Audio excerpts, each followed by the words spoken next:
Hi, you all. It's Lavonda with Homeschoolific, and today I have an interview with a homeschool alumni. This is my cousin. I'm going to let her introduce herself, but I know that you all have been asking for just more stories of homeschoolers after they've graduated, and so here's a great one. Um, I brag about Carla to all my homeschool friends. And so I just told her name, so it's done. But she'll still introduce herself. I brag about her to all my homeschool friends because sometimes we need to see what it could look like for our kids, especially if you're a first generation homeschooler after high school, right? Once they've graduated. And so we're just gonna jump into this interview. So my first question or really statement is like tell us who you are and where you're from. Yeah, hi, my name is Carla Wilborn. I'm originally from Detroit, Michigan. That's important. Detroiters are very clear. I'm from Detroit, Michigan. But I just spent 3 years living in Nashville, and now I live in Chicago. So I'm here visiting family in Austin. Nice. So tell us, how long were you homeschooled and for what grades? Yes.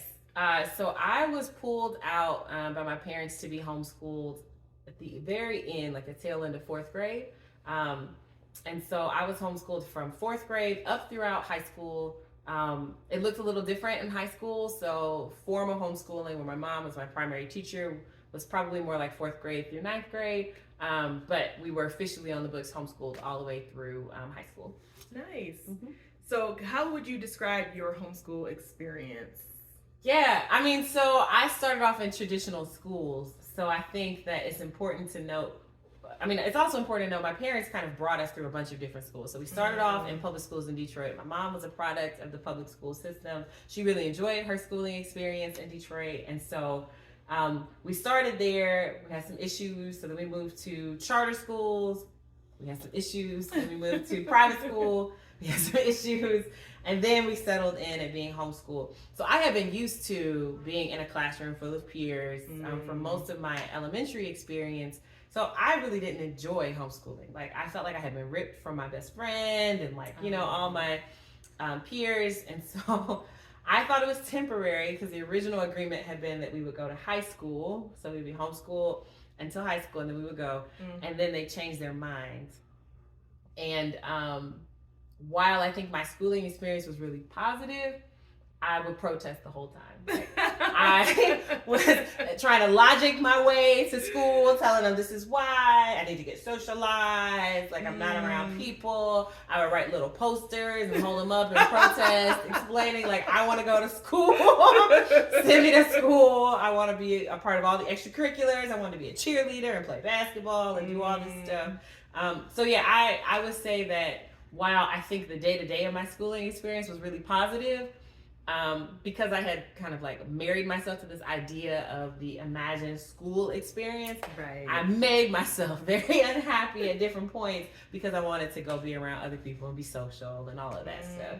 So I know Auntie, yeah, your mom, my auntie, yeah, homeschooled you at different parts, like directly, and so how would you say like your homeschool career kind of like transition? So was it her teaching you, and then I know you did co-op, and so like how did that journey kind of unfold? Right, yeah. So, reflecting as an adult, I now recognize all of the work and care and love and intentionality my mom put into our schooling experience. When we first came out, I think she was panicked like a lot of homeschool parents are. When you first start, like, am I qualified? She wasn't a licensed teacher, so like, is this something I can actually do? And so it was nothing but the love for her children and the fear of what they were experiencing. She says this all the time. You only get one shot through school. Yeah. And so she was feeling like our one shot was not going well. So that is the only reason why she decided to homeschool us. And once we got there, I think early days, she built out a whole lesson plan and was really organized, but I think she said it kind of shifted and got a little bit less rigid over time. But she taught us pretty hands-on. We had a whiteboard. We would come down in the morning, go to the dining room table. There was a whiteboard set up, and we would each have our list of stuff that we needed to get done that week. And then sometimes there were cinnamon rolls in the kitchen, which was nice. Or she would go get us Dutch Girl Donuts, which is no longer open in Detroit. No. But yeah, so we had a nice beginning to the day. Okay. There'd be stuff on the whiteboard, and then she would go through stuff with us. It was very autonomous work, but she was there to help us if we needed it. Nice. So I think that her style of teaching, which is different for everyone, Yeah. but her style of teaching was definitely more of a, here's what you need to get done. You sit down and start pacing yourself and working on it. And when you have questions, I'm here to help. And she would do some lessons on the board, but it was very much like work at your pace. And I think the thing that I loved, even though I was like, oh, I want to be in school, but the thing that I loved about her instructional style was that I could figure stuff out on my own if I wanted to. Like I didn't have to be lectured at all day. And Like, so this was starting in what grade? This was fourth grade. Fourth grade. And she did this throughout middle school, I would say. Right. We did co-ops on Fridays, starting probably 5th or 6th grade, and kept that going throughout almost, I think. Yeah, we did co-ops throughout high school too. And then we started community college in the 10th grade. My brother started before me in 10th grade, and then I went when I was in the 10th grade. And what was the last thing I was going to say about that? Yeah, I think we did spend like a semester in a traditional Christian school. Oh yeah. Because she was teaching there, and then we went back to being homeschooled. Okay, so how did you enjoy like the co-op experience, and did that help with your desire to like want to be in a traditional school at the time?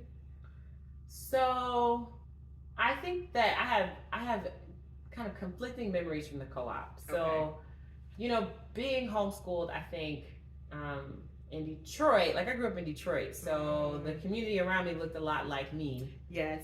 Going to co-ops, they didn't. And so there were times early on at the co-ops when I remember just having really weird experiences with people. And like they would make comments that were weird to me. Like I grew up in Detroit, so I wasn't used to it. Yeah. So you don't realize.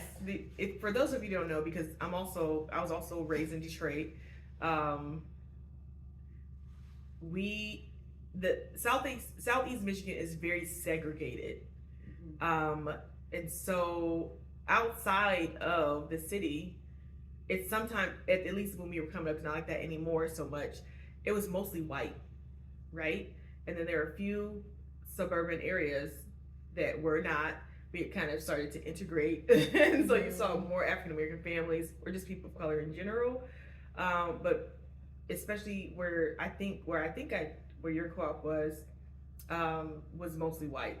It was at Northville. No, it's Livonia, which is one of the whitest cities in the state. and that's a hard transition going from, because I was never homeschooled, but I went from an all-black school to a school that was mostly white, and I remember feeling out of place. And no one made me feel that way. It was just me. I was uncomfortable in the beginning, but people do have questions, especially because if people are not around people who don't look like them, they're trying to figure out, like, do we live the same? You look different. Do you treat your hair differently? Like, they have questions that you're not used to people asking you.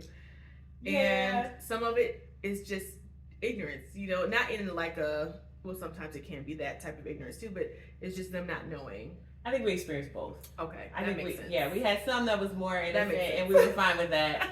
And then there were some that was just, like protective of the culture that they felt like they had established. Okay. So it was a little, it was an interesting shift. But then I think as we were there for a few years, it actually got more diverse. So other Black families started joining, and other families of color in general started joining, and then the experience was a lot better for all of us, because then you're not alone, you're not isolated. Exactly. You have other people, and so then it becomes normal for the other kids too to be around kids that are different from them. And what I realized too is that whatever you want, like, Black people beget Black people.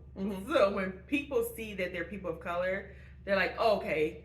Because it's hard to be the only one. It is. They're like, oh, okay, I'll join too. Like, look, there's another family that looks like us. And so that is important, like, that we show up.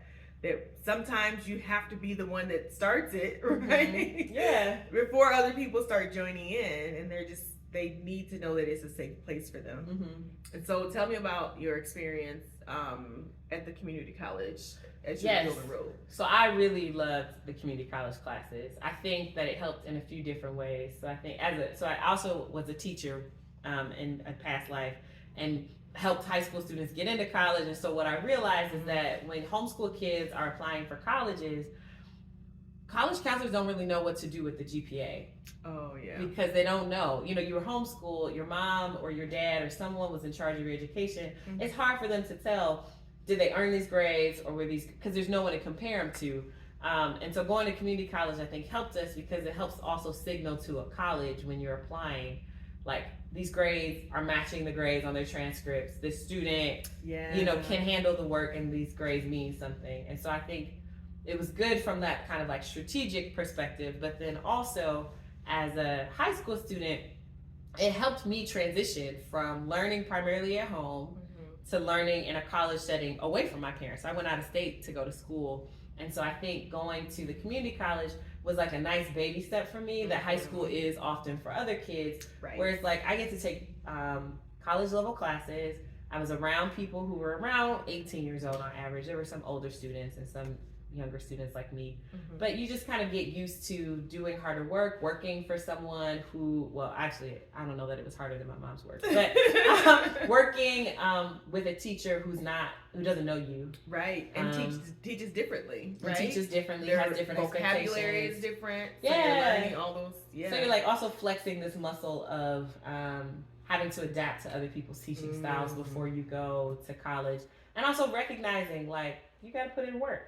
Yeah. People aren't just going to push you along, you know? So I think that was a really great experience for me. And it was a little independent. It is. My parents aren't there, you know? Like, I have a study group with college students on campus. Like, we're working there at the site. Like, my parents have rules. I couldn't just leave and go to a coffee shop with people. Mm-hmm. But, you know, you can build some relationships and kind of flex this independent muscle, which was great. Yeah, I love that. Mm-hmm. So, like, you're going through high school as a homeschooling, you know, student, and so what did graduation look like for you? Yeah, the homeschool co-op that we were a part of had graduations for us. I didn't really do like the senior stuff. I finished up community college, obviously college classes let up earlier than high school classes, and so I finished up everything my senior year in April. And so, like, you know, prom season's in May, and I had an interesting, my dad had a hard time, you know, letting go. Oh, yeah. And so, like, getting asked to prom was a hard experience for him, and it was a hard experience for us collectively. And so I just decided not to go to any proms. Dads don't be like that. So you didn't go to any prom at all? I didn't go to any proms. I actually ended up working. I was going to be working the summer before college at a Bible camp called Bear Lake Bible Camp in Michigan that I had gone to as a kid. So I was going to work there all year as a senior staffer. All summer as a senior staffer, and they had an opportunity where you could come May 1st and make extra money. Oh. And so I just dipped a week or two after I finished classes and started making money. And then I went to college a week or two. And so I came back for my graduation, which was with people that I had gone to the homeschool co-op with. And then I went back to camp and worked. And then I came back, I think a week before I moved to Chicago or Illinois area for college. So, like, what did you feel like you missed out on experience? Like, looking back now, first of all, when you were going through it, did you feel like you missed out on certain high school experiences? I think all through high school, like that is kind of I think that can be a side effect of being homeschooled, unless you're able to get really involved with your local school district, even though you're not there, or you have a really tight homeschool community that's large enough to have homecomings and proms and now all they that do it. All the dances they have them. Well, we had dances, but they were just no proms or anything. Well, they were just different. You know, a dance organized by your parents is not the same as a school function where you can go with your. You know, it's just different. And so I think you should see how far they've come out. It's insane. Yeah, I went to a dance. Or my oldest child, and her last in 2019, and It was organized by other parents. I wasn't a part of it, and it was a homeschooling community that came together, and any and all homeschoolers went. It wasn't just like within. It was just anyone who wanted to come in the area that was homeschooled could come, and you would register and go. And it was a formal dining setup. They had decorated it. It felt like, I just caught a glimpse, and it was like an under the sea experience, and it was stunning. And some of the things I see, like, I feel like they're trying to make it so that our homeschool kids don't feel like they're missing out on the experience as much. I'm noticing like how much better they're doing with like even just decorating. It's not like, oh, look at all these hands, I didn't, my 5-year-old we weren't all wake up at night cutting these out. Well, maybe they were, but it was always there was an elegance to it that made the kids feel special, and I appreciate like the extra effort that they went in. Yeah. So I get it. Like, I've gone to the ones that were like, okay, enjoy yourself, be back later. Yeah. But I've seen some moms are like qualified. They're doing event planning and all those things. So those moms would come in and just jump in and start doing that kind of thing. Yeah. I think part of what, how I rationalize it in my head is that there are some things there are experiences I had as a homeschool kid that no one else had, right? That are like super unique to being homeschooled and no one can really replicate them. Yes. Some of the high school experience that, even if you create like really nice replications, like you're not really out there with the friends you spend time with every day, like doing so. Like some of my close friends were homeschooled, but then I had other close friends that were in my neighborhood. Oh, okay. Whereas for them, like a lot of their close friends are at their school, and so then they go and it's like a whole thing. So not all your friends were in one place. Yeah, not all your friends are in one place. Yeah. And I think that I kind of just came to terms with the fact that like we don't have to try to be like public high school. That's true. Like there are other things. Like you can do a travel experience with like your other homeschool family buddy. Like, I mean, the experiences that you all have, your two families have with each other are extremely unique. And that's something, traveling across state lines with another family and being able to do that, that's not something most kids, that's not a part of their high school experience, but it's a part of Miracle's experience. Right. So I think, just learning, like, it doesn't have to be like school. And as I reflect as an adult, I'm fine with that. Yeah, that's good. That's good to hear, and just to encourage us, because the ones of us that we want I had a great high school experience. At certain times I'm like, I want to make sure she gets this. Yeah. And it's like, well, maybe it doesn't need to be that way. Yeah. Maybe that could just be my experience. It doesn't need to be a shared experience. Yeah. But her, or I'm saying her because my oldest is in that age, that grade range, I guess. Maybe our kids' experiences are just going to be unique to them. And that's okay. I think so. I think that's good to know. So, what did you like most about being homeschooled? The freedom. And this is true for me as an adult. This is, I think, kind of a continuous aspect of my personality that I didn't really realize until I reflected on it. But when you're homeschooled, like, your body is not as policed as often as in school. Sometimes it's necessary in a school. You have 30 individuals in a classroom. You have to have some rules to make sure that everyone's like boundaries are respected and like there's not chaos. When you're homeschooled, there aren't 30 bodies that you have to be paying attention to. And so like I can do some work, get up, go stretch. I can do some work, get up, go do some laundry. I can do some work, daydream for a minute. I can work outside. There's just a lot less rigidity, and there was a lot more just autonomy of like how I got stuff done. As long as I got it done, that was the goal. And even as an adult, like my career decisions, I am always chasing flexibility. I'm never, you're not afraid of hard work, but you want it to be work that you can do in a way that's healthy and makes sense for you and your body's rhythms and your like what you enjoy. And I think that was definitely a really important part of my homeschool experience. And my mom is similar, so she valued that. Like, you have a lot to do, but you can get it done however, wherever, whenever, as long as it's done. Wow. So did you have to wake up at a certain time to start your school day by? Okay, so that was my dad. Okay. So my mom, I think, was a little more flexible. Sometimes she wanted to sleep in. So like, you know, Yeah, it's kind of that's like true. we would wait until we heard like, you know, okay, the cinnamon rolls are out. Like she's ready. But if my dad was home around the time we were supposed to, there was a time we were supposed to wake up. And if he was home at that time because he hadn't gone to work yet, he was knocking on doors. Carla, you awake? You know, so we'd be like, yes, we're up. You know, if we could hear him, we'd be getting up and going down. But sometimes if he left super early, we would just wait till we heard mom getting up, and then when we heard it, we'd be like, okay, we gotta get up. Nice. So, but I would say, you know, there's enough of a balance where it's not a heart attack for me if I have to wake up early for a job. But but you know, it also is not. I don't feel like I'm not accomplishing something if I don't wake up super early. Here it is. Yeah, it has to. It's not complex. Yes, good. It didn't, and it's good that it's carried into your. I love that you spoke about just knowing the freedom that you had and searching for that even in your career, and because there are lots of places that offer it. You just have to find like the place, and so. So, what was your least favorite thing about homeschooling?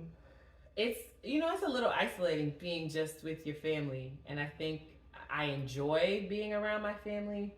But at the same time, like, you know, relationships need space. All relationships, I think, I was saying this earlier, I think this is true all the time. So, you know, you need healthy amounts of space. And I think sometimes we had a hard time because we didn't find ways to build it in naturally, to have a little more. And I don't know that I would say that was like a major feature of being homeschooled, but you know, when you're a teenager and you're angsty, and your angst is only being delivered at your family, right? They could use a break. Or you can have a break so that you miss them. Yes. And then you're not angsty around them because you were excited to tell them what happened that day. That's right. So, that's you know, true. Some built-in breaks. So when I started going to community college, it made things a little bit better. That does. Because there was some space. Yeah. And so I'm telling mom all the things, you know. That's true. And even like the camps and things that you can go to, I think just getting away helps with perspective too.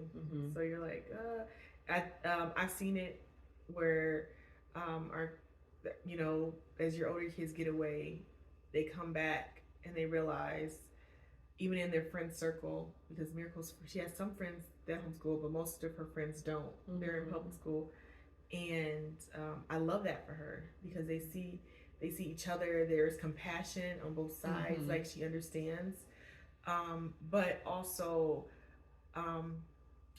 making sure that there's people around her that don't look exactly like her, but some that do, right? And then some, their home life is different, so she gets to kind of hear her, you know. And I don't know anything about that. Like, I know, like, I see her protecting her friends in a way. I'm like, how was it? You're like, and she'll just say like, so and so's having a rough time, or so we prayed together, or whatever it is. But she's kind of built these relationships with them and with her friends that are also homeschooled, where she's able to see their situation and step back sometimes and also appreciate what she has, but also go, you know, or it could be, I like that they do this this with their family. I think that's so cool. And I like that she kind of sees a side that is not just us and other families in general. I think that kind of comes along with just exposing your kids. And I know you guys weren't like locked up or anything. No, you were around other people. But the freedom to go off on your own, like throughout the day, feels different.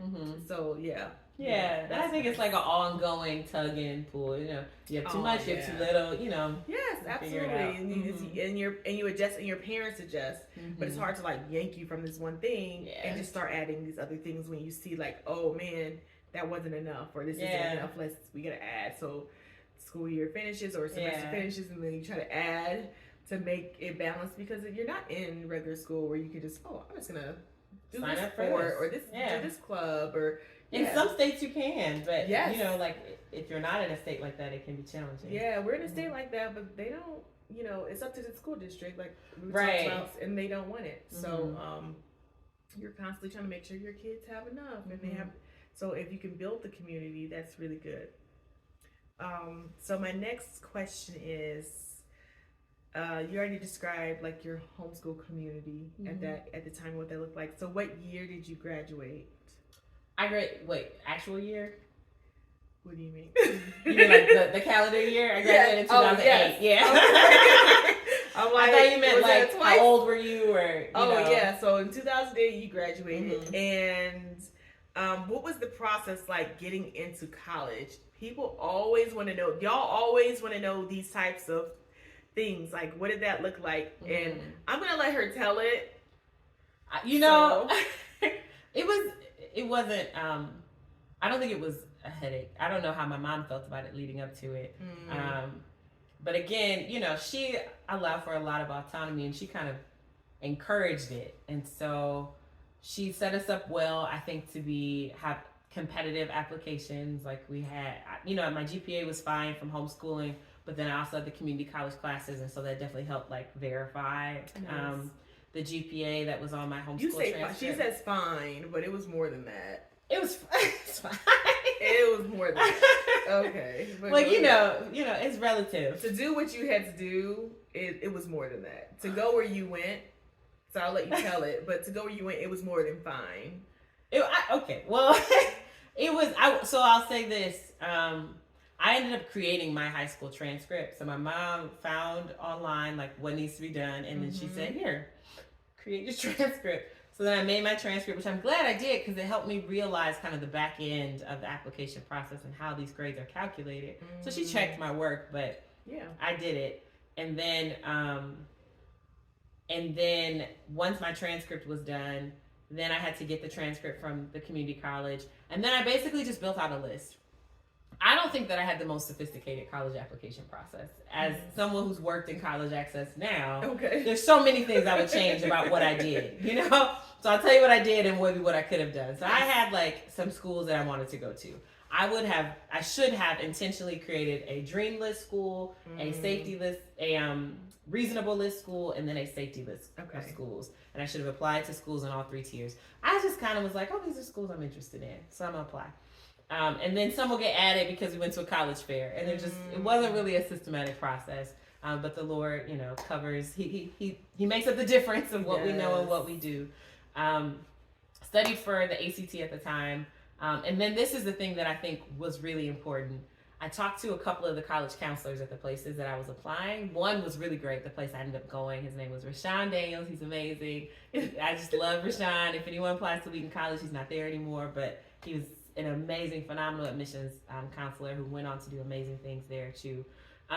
But he would call me and he looked at my ACT score and he was like, you need to bump that up like 3 more points. If I can do anything, if I'm gonna do anything with it, you need to bump it up. And so I studied and took it again and bumped it up. And then got into several of the schools that I was interested in, got some scholarship offers to some of the other schools that I went to, but got a full ride to Wheaton College.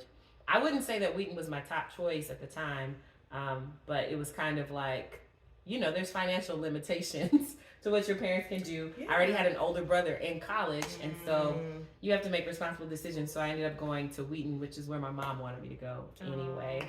And it was actually a wonderful decision. It's a complicated school, obviously, but I made lifelong friends there, and it was a life-changing experience for me. But yeah, I would say that the college, I had checklists, and I need to do these things, I need to apply for these scholarships, and I was a checklist girly, which we were talking about. I forgot I was a checklist girly, but I would just check things off as I got them done. My mom would just kind of pay attention. I think you have to adjust that based on the personality of your student.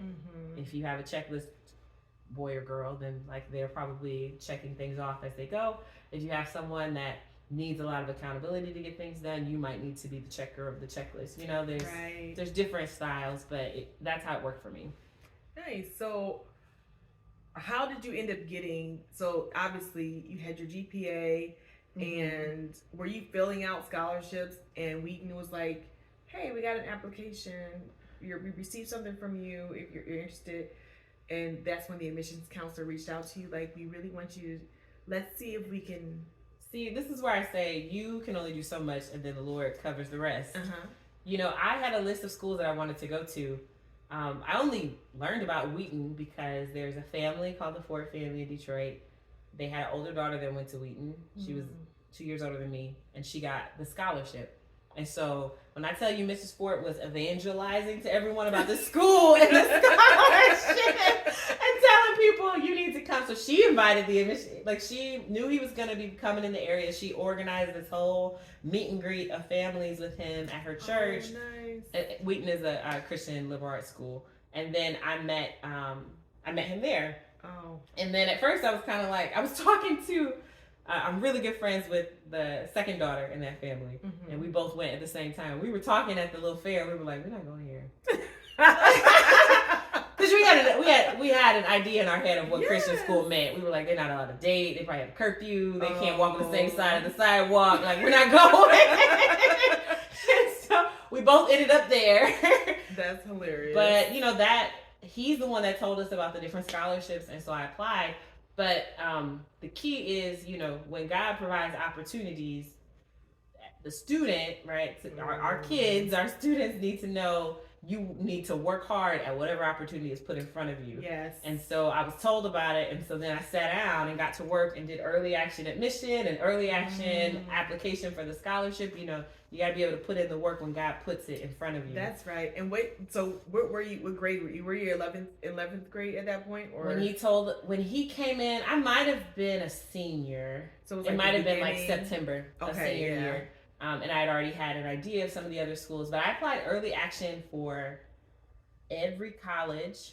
And then I think I maybe did 1 or 2 rounds for regular action, because early action was November 1st, and then regular was December 1st. So I did maybe a couple extra for regular. But early action allowed me to have those conversations with an admissions counselor. Nice. And find out, he's like, I'm looking at your ACT. I need you to take it again. So if I'm putting together my stuff, I think he might have had a conversation with me before I submitted my application. Okay. And so I was telling him what my ACT was, and he's like, take it again. Yeah. So I took it again in October, and then submitted. And so then he was able to do something with it after I took it again. Yeah. So, I hear people who are like, now I'll say they'll take the ACT, and I've even had girls that I've mentored just spiritually, and they were like, oh, we're not going to take it. And I'm just like, but why not? Yeah. Because, these last few years, they kind of waived it. And I'm just like, you're missing out on so much if you don't take it. That means you pay for everything. Well, so I don't know. Because things are changing. So this is now, I'm taking off the former homeschool hat and just putting on college access hat. Yeah. And things have shifted a lot. And so I don't know. Some universities, it looks like especially when these elite schools are kind of shifting a little bit away from testing. How are they assessing the kids? Is it strictly GPA? How would they know? So research actually says that your GPA is a much better indicator of how well you'll do in college than your standardized test score. I get that. Because the standardized test score is only helpful because it helps you see their ability to do well on this test compared to everyone else who took this test. So you think it's better, but the GPA is actually a better indicator of your work ethic. 100%. But we know during that time, your ACT scores were a better indicator of how much scholarship money you were going to get. And at that time. But now it's transitioned. It might be transitioning. Okay. So I would say, I think that, the safety one in me is take it all. There's no reason not to. Yeah. Unless it's a financial barrier. Put your all into it. Get the test scores. Get the GPA. But if somebody were to come back and be like, you said to do this, and it didn't matter, just know it might not. Yeah. But I think that, and I think this is what you're saying too, it's better to be safe. Yeah, just toss all your balls in the air. Toss all your balls in the air. And I would say go all in, right? Yeah. I say this I used to run standardized test prep programming for high school students, and I say this all the time. Your standardized test score has nothing to do with your intellectual ability. It has nothing to do with your intellectual ability. It has nothing to do with your intellectual ability. It is about your ability to take a test. Yes. So it's totally unfair. No. We live in an unfair world. We do. But study for it. Do the tutoring. Yes. Go to the practice test. It's important. Get you a good score. And the scores are only getting higher because people are gaming it. And so people are learning how to take it better. And so the number of people right now that get a 36 on the ACT are much higher than the number that got a Wow. 36 on the ACT when I took it. Because it's more about your ability to differentiate. Like it's not even the information. It's just it's like games. It's just games. And so I can't even think of a word I want to say. It's not critical thinking. No, there it is. It's not critical thinking at all. It's how to take a test. It is. How to skim quickly because it's timed. Yeah. How to pick out words. Right. Because nobody can do these things in 45 seconds because that's the amount of time you would need to answer the questions to finish the test. Nothing you're going to do well in life is going to be on a timer like that. Yes. It's like unrealistic. But yeah, I would say for me at the time, I needed to work really hard on test scores. Right now, the climate and landscape might be shifting, but until it has shifted, I would say make sure you're set up well for everything. Yeah. So did you present any extra information other than your transcript? Or did you like send them a resume? Like, was there like a list? Because I know people who do like book lists describing the type of curriculum that they used, what it was, that kind of thing. Like they go in depth hoping that will make their students look more attractive on paper. So it's a portfolio of... I don't think any of that was required. Okay. For me. So on the... Because I wouldn't have been able to do that. That would have been something my mom would have had to do and she didn't do anything. Okay. On the back end though, like knowing what you know, working in that field now, like what would you... is that something you would suggest people do? Would you say don't even worry about that because that's really, no one's looking at all that?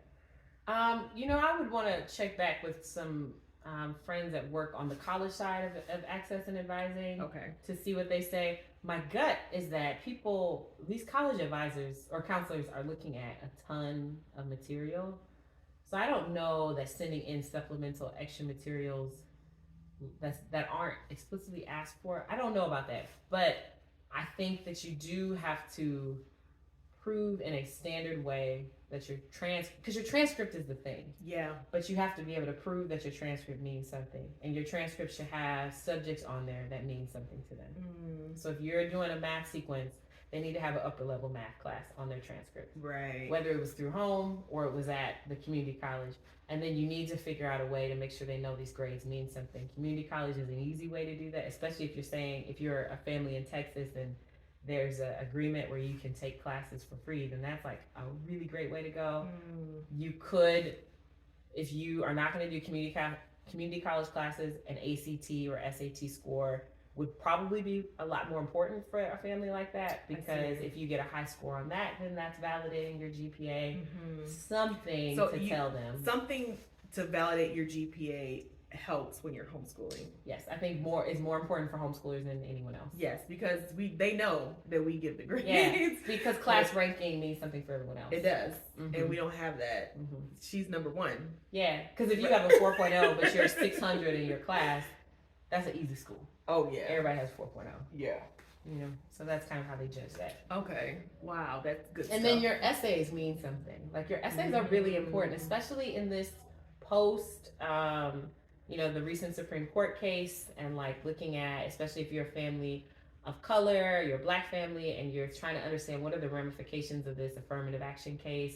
Like, your essays are going to be really important for schools that are still trying to have a diverse culture represented in their campus. Like they've been crippled in a way in trying to accomplish that through the ways that they were doing it before. And so your essays are the only way that they're going to be able to see it. What are you bringing to the culture of the campus? Yeah. Because there is an element to college admissions that's like, what's the class makeup? We can't have all the same type of people. Not just racial or ethnic makeup, but like personality and like socioeconomic class, like research, like study interests and majors. Like they are trying to have a well-rounded class. So there's a lot more that goes into admissions than just being a rock star. And so your essays help show the color of who you are. So it is important to show a well-rounded student. Yes. And what would you say about like volunteer? I think it's really important. So those things. They need to look like, okay, they were able to balance a job, and they volunteered, and they did their schoolwork. Like, what does that need? Extracurriculars. Are those things as important? But it just needs to look like they weren't just doing school all the time and nothing else. Again, I would defer to a college counselor, but I would say a job may be less important than like they played basketball for 4 years, or they were in choir and were in choir competitions, and like that they are a well-rounded individual, you know, that they have volunteered and show care for their community, that they, you know, do senior work, or they like go work with animals, that they have worked on a farm and like go do that on the weekends, like that kind of thing colors your application. Nice. That's so good to know. I hope y'all are taking notes. All right, so my next question is, what does your career path, or what has it looked like up till now? So you graduated from Wheaton, and then what was after that? Yeah, so after I graduated from Wheaton, I moved into, Wheaton's in the northwest suburbs of Chicago. I moved to Chicago, did a year-long teacher residency program that included a master's degree. So I taught high school, 9th grade English at a high school in Chicago on the south side, and then also worked towards getting my master's in urban education right after. So that was the year after school. Then I moved back to Detroit and taught middle school for 3 years in the city, or right outside the city, so in Harper Woods area. And then shifted from teaching to working in college access and mentoring programs for high schools around Metro Detroit. I thought I was gearing up to go back to grad school. I wanted to get a PhD then, but I thought that this nonprofit would give me the opportunity to get into a bunch of different schools and kind of see what they do.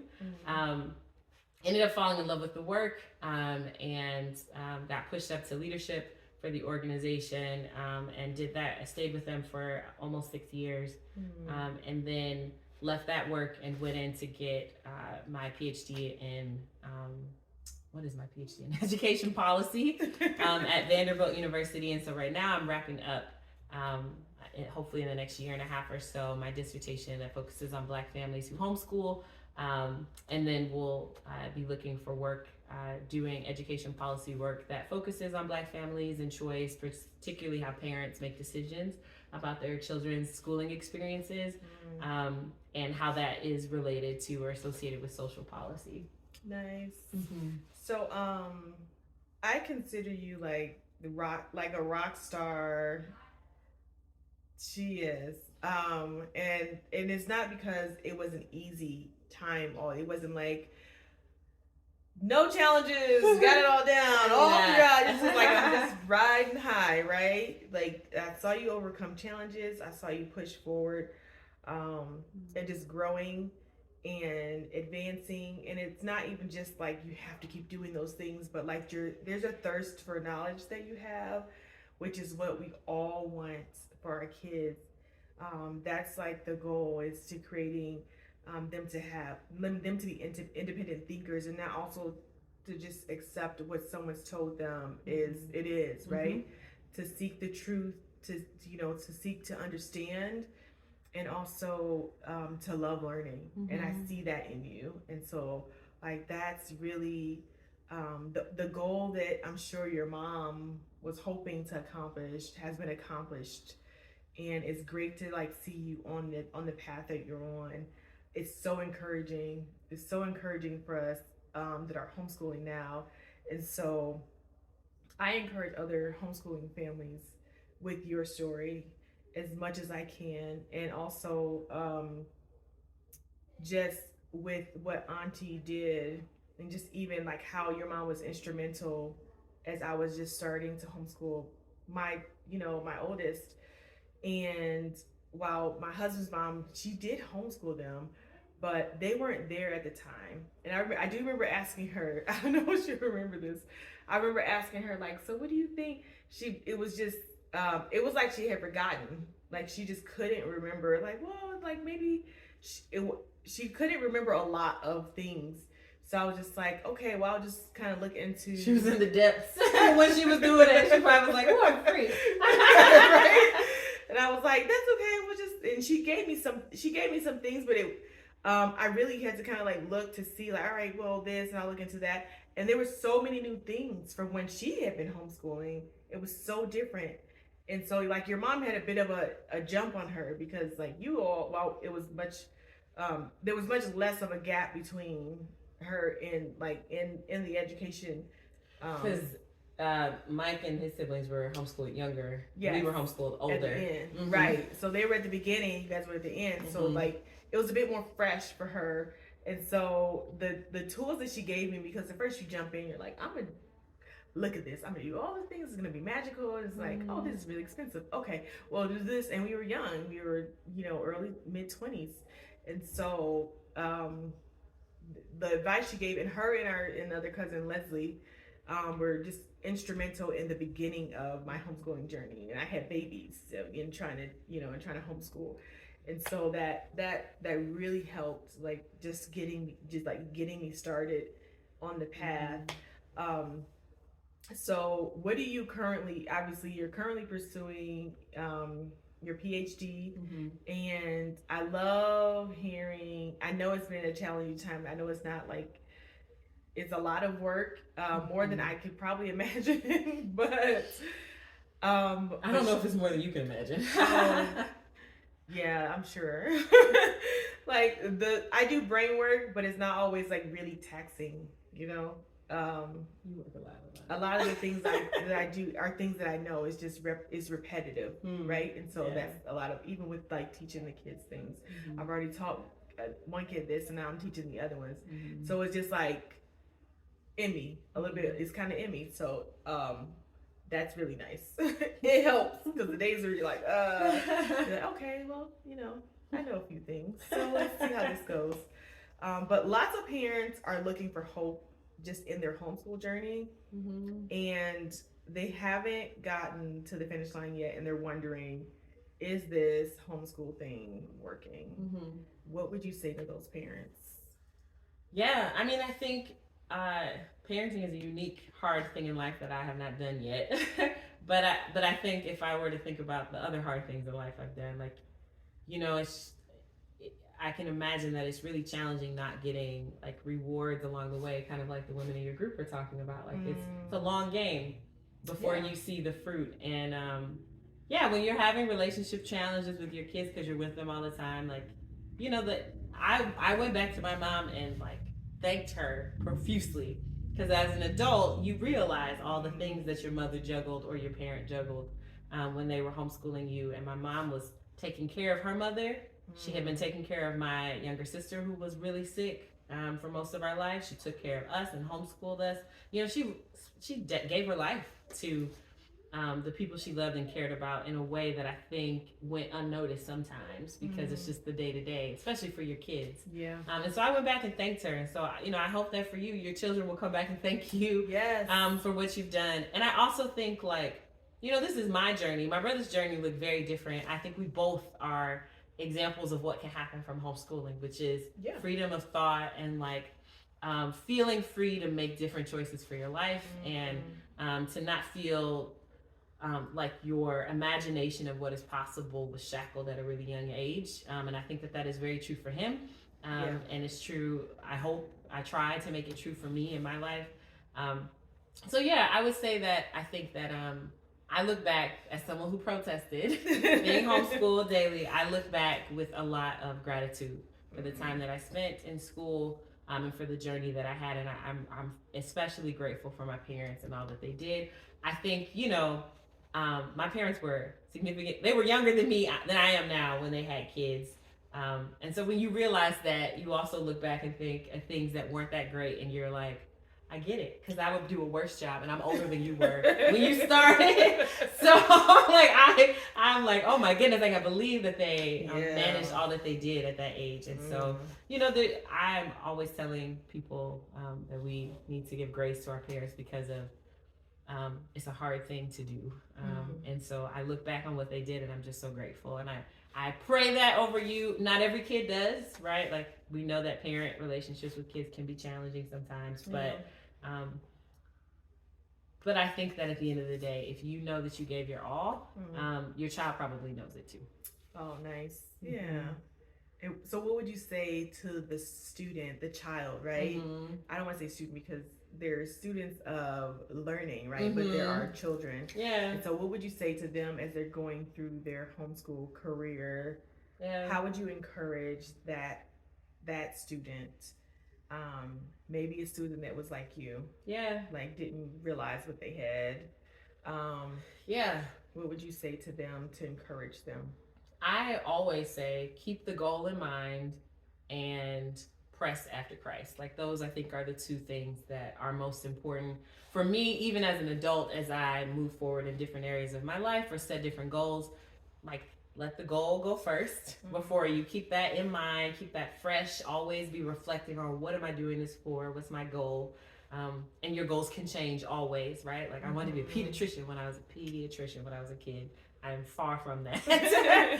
You know, like the goal can change, but like have a goal in mind and push for that. And then I think the only way that we can be gracious, loving people to the others in our life and have relationships that are healthy and meaningful is if we press after Christ, right? Right. And so as a child, you're never too young to be developing and growing that personal relationship with him, and however that looks for you, journaling, quiet time, prayer, reading, worship, whatever it looks like for you, painting and worship, whatever, press after Christ and you will have so much more grace and love to give your family, and that'll make your life happier too. Thank you so much. That was awesome. Aww. Thanks for joining me. Of course. Thank you for inviting me. Yes. I'm always so happy to do anything that you are organizing. You're just such a wonderful mom, educator, intellectual, business owner, chef, all the things. You wear so many different hats, and I'm grateful for you. You were very kind. So I like threw this on Carla when she got here, like, hey, can I interview you while you're here? Like, this would be great for our, subscribers. And if you're not subscribed, subscribe to this channel because where's the like button? Press like, right? And subscribe. like and subscribe. The next person is I'm gonna reach out to Auntie because we need to hear from the parent perspective, who's graduated multiple children, and what it looks like in other homeschooling moms. And we have other, I have my mom in love, right? I was gonna say your auntie and my auntie, right? Her homeschooling experience, and it helps for our generation to have the knowledge and of what the previous generation did and the wisdom, right? Because it also gives us strength to keep going and know like it gets hard, but we press on. So if you made it all the way to the end, thank you for watching, and we will see you in the next video.